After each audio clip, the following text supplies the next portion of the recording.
Hello, folks. The Great Rugby Run continues here on day 4. I think it's day 4. And I'm in Nantgaredig Rugby Club here. And there's a hill out there which just kind of frames the pitch, and it's really beautiful. Actually, I'm going to try and show you. Just makes for a real beautiful scene out there. Look at that. Wonderful playing surface. And we're here in this, what looks like quite a new part of the clubhouse. Let's see if we can find out a bit of detail about it. Hello, sir. What's your name and what do you do here at the club? My name's Hugh Harris. I'm chairman of the club for 18, 19 years now at the moment. Congratulations. That is a long stint. Yeah, it is. So tell me about this bit of the clubhouse here. This new extension we built about 5 years ago.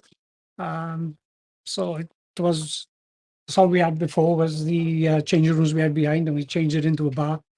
And we decided to build this, new kitchens, new toilets, because the club is raising, and it's very good. It's very busy here. So it's very... Fabulous. I'll tell you what, let's walk over there, lead the way, and let's go and see how you managed to raise some of the funds for this. So I'll show the people. There's a big wall full of bricks with names on. So what's this all about? Donations, people who donated 50 quid for a small brick and 150 for a big brick. So people who donated to the club then to raise money to build this. Yeah. And what we did, we built it through more or less labour free. And the club paid for all the materials. So all the boys pitched in and we built it. Right, fabulous. But it's no longer big enough. Not longer big enough, no. We're on about extending it another 5 meters or 6 meters out. So that'll extend it a bit further for us then, so we get more people in. Yeah. So at the moment we are struggling with the amount of people that come here. So it's good. It's a good struggle to have, isn't it? Going club at the moment, yes. Yeah. What about the rest of the facilities? What else have you got planned? Planning, we're waiting for planning. New changing rooms, new weights room, and physio rooms. So that'll come at the end of the current changing rooms then. Amazing. So that's all off-field stuff. Tell me about how the team's doing on the field. Yeah, it's very good. We just missed out on promotion to Division 1 last year. We came 4th. So this year now we'll start again. We're in Division 2 West. And hopefully we can get up to Division 1 if we can. Yeah, and tell me about your rise up through the leagues. We started off Division 6 of Thrashing District. And we came up to 5, 4, 3, 2 and 1. Then we applied to go into the Welsh Rugby Union. So we passed that, I think it was 2010, I think, if I remember. And we had promotion to Division 1, to the Welsh Rugby Union then. So we started off in Division 4. Yeah. And we're now in Division 2. Amazing. So what was it, that rise when you were going league? What was that like to be like? It must have been like a rocket ship. Yeah, it was at the time. Yeah, I was playing then. Yeah, we had a good side here. We just missed out on promotion when we were in the Thrashing District Division 1. Right. Kidwelly beat us last game of the season. But after that, we've gone up. Yeah. So good stuff. Yeah. Okay, let's go and look at some more stuff on the walls that we can find here. There is a few jerseys. Which one do we want to look at first? This one. Should we go with this one? So this is a Team GB. That was the Rio Olympics 2016. And why have you got that on the wall? It's one of the local boys, Cubby. He's from St Clair's. He played for Wales Sevens. So our president, David Owen, had this shirt given to him, and he's given it to the club. Amazing. This shirt here is another one. We've just seen one at the last club I was at with Nigel Owens written on it, but there's a very special reason to have a Nigel Owens shirt in this club, I understand. Tell me all about that. Nigel started here, his first game. He's 17, I think he was. And his first game was in Nantgaredig when he started off reffing. I don't know if he'll have... I'm trying to get him maybe next year down to do another game here. I'm not sure if he will yet. Nigel, do it. Moving on. We've got an Edinburgh shirt here, fully signed up. Who's this one? Yeah, it's my son, Jason Harris. Played for Edinburgh 2017-18. Then he left Edinburgh and he was with Cardiff Blues for 5 years. So he finished with Cardiff Blues last year.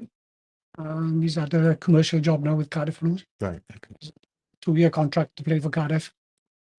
So he's right. Awesome. So he's still playing. Still playing. Yes. Yeah. Okay. Yeah. Awesome. Yes. Must be very proud. Yeah, very proud. Yeah. And his Wales Sevens was. Yeah. Let's go and have a look at those now. Yeah.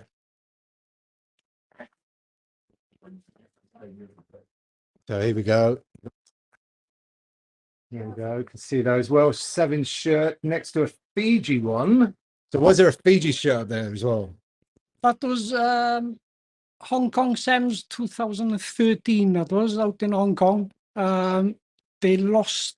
They were winning 17-0, and I think they lost 2017. I think, or 26-20 in the end. It was a cracking game. They should have won, but Fiji done one sub, and he scored 3 tries to win it. But it was a momentous game out there. Yeah. Yeah, just his first shirt here then on the 7th. So he had 5 years with the Wales Sevens. Right. Amazing. Yes. Yeah. Good stuff. Okay. And there is another photo up here which must have a story behind it, I'm sure. We get that on camera. Playing against international teams. Yeah. That was against Sweden. One of our committee men here, John George, he worked out in Sweden, and he organised Sweden. He organised Sweden to come over, Right. and we played an international side here. We won 46-5, Right. and that went viral around the world. That did. That was in 2017.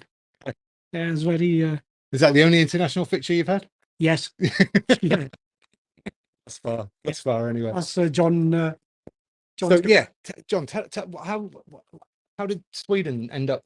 Sorry, first of all, what's your name? What did you Hi, I am JG Phillips. I'm involved. I'm on the committee with no particular role. But so what happened was I years ago played rugby in Sweden. Am I looking at the camera? Or what am I doing? Editing has gone to shit already, isn't it? It's live. So. Oh, very good.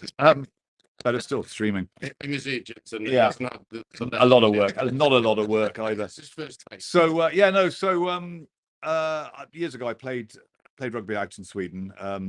Not a great standard, but they're keen as rugby players are on grassroots level. And one of my great mates out there became the national coach, and then he magically made himself chief executive of the Swedish Rugby Union. And with friends in that reasonably high place, they were looking for someone to have a rugby camp. And he'd been over here a couple of times and liked the setup here and knew we were looking to expand and improve. So he said, can I bring him over? So they were over here for a training camp for a week. I played a match against Carmarthen Athletic in town, and then they played against us on Six Nations big Super Saturday. So we had an early kickoff here. Unfortunately, that was the point when England were playing, so no one knows what the result of that game was. We know what the result of our game was. It was 46-5. And then we watched Wales play France in the longest rugby match, I think, of all time, isn't it? I think something like that. Yeah, wasn't it? So it was a really good day. About 2,000 people down here watching. We got all sorts of news coverage. Australian news, ABC were on it. BBC, Radio 2 headline sporting event was us rather than the Six Nations. Was it no Radio 1 because they've got no interest in sport? That's it. Yeah, that was good day.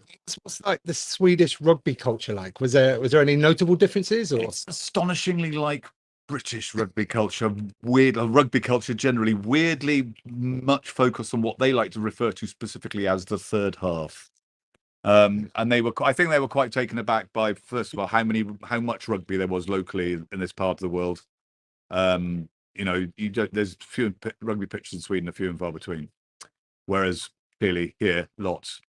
And they were quite impressed by that, and then by the fact that when everyone was in the club afterwards, that yes, in Wales everyone sings, yeah, and they like that. They were quite impressed by that, and more or less in harmony as well.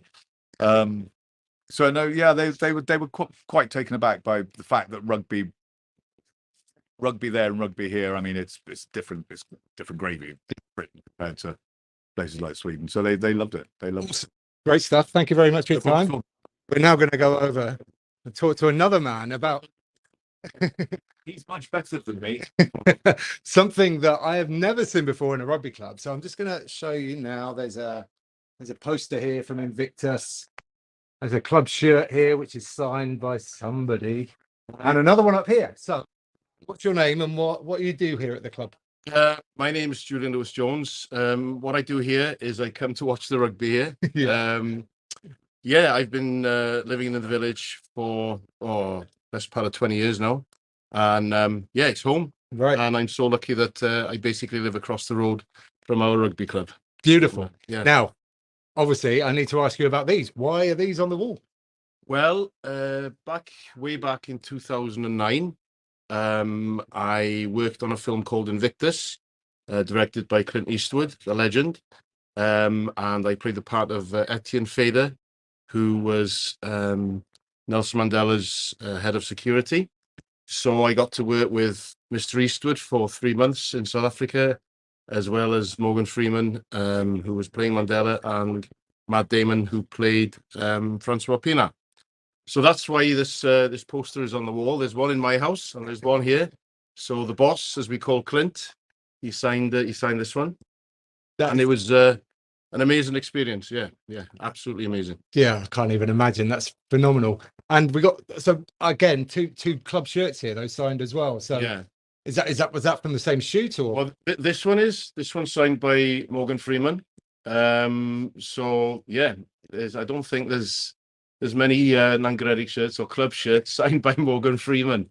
So I was very lucky, and it was like I say, it was an amazing time, and I made friends for life there. And playing a South African was a challenging part to play, and I was there 3 months, 2 months really in Cape Town, and the remainder in Johannesburg, where we recreated the final in Ellis Park.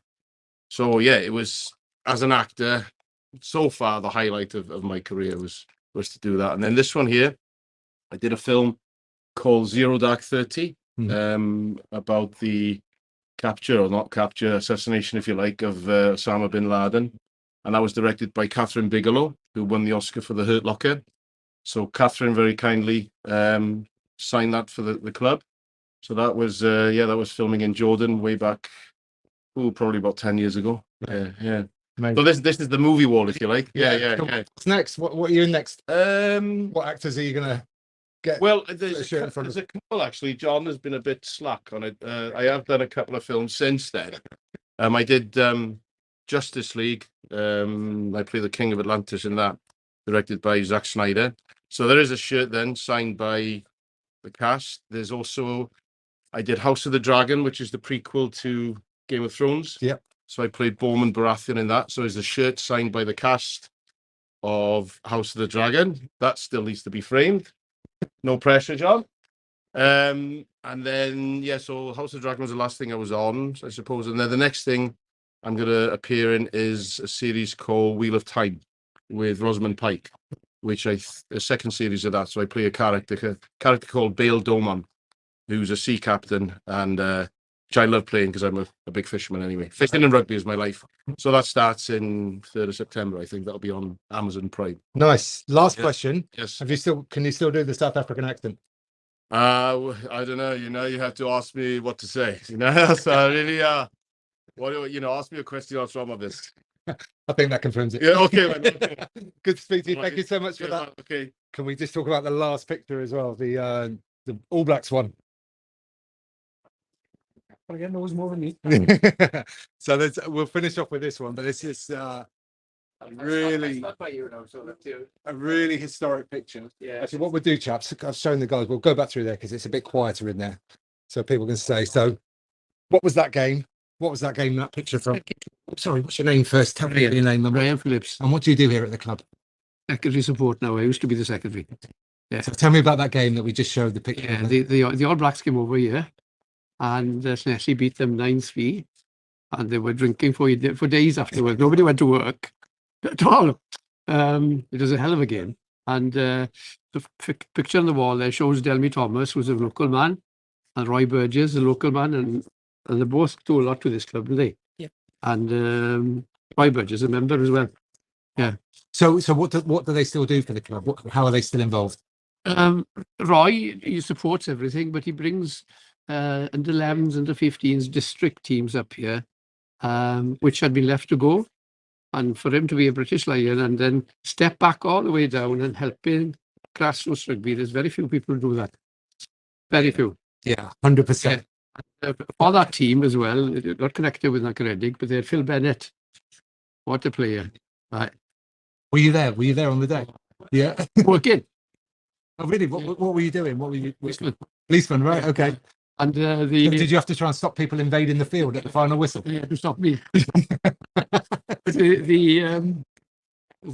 well, there's another one who's connected with the club loosely was Gareth Jenkins, who coached Wales and unfortunately got sacked in that terrible way out in France when they lost to Fiji in the World Cup. But he's been down here coaching the boys. Yeah. And he was good too for me. Yeah. Excellent chap. Big mate of Alan West. Yeah, he was a legend anyway. So that's fantastic. Some, real club legends that are really helping the youth come back through right now. Yeah. Brilliant. Is there anything, chaps, anything else you want to add? Anything you want to say at all about the club or anything? I've said most of We've it. done it already, I think. Thank you. Yeah. Thank you, fellas. Thank you very much. Okay, that was amazing. So much history here. It's really cool. We are going to be leaving here soon. Actually, I think I probably should have left about 15 minutes ago, but there's cakes and coffee and it's just lovely chats with lovely people. So it's hard to leave.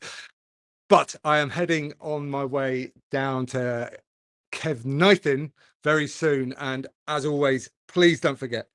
So the My Name's Doddy Foundation, it's for the Forehead campaign. It's for the Freddie Chris Trust, MND causes. Let's get the world free of it. It's 1 million meters this August. Keep it going, guys. Peace.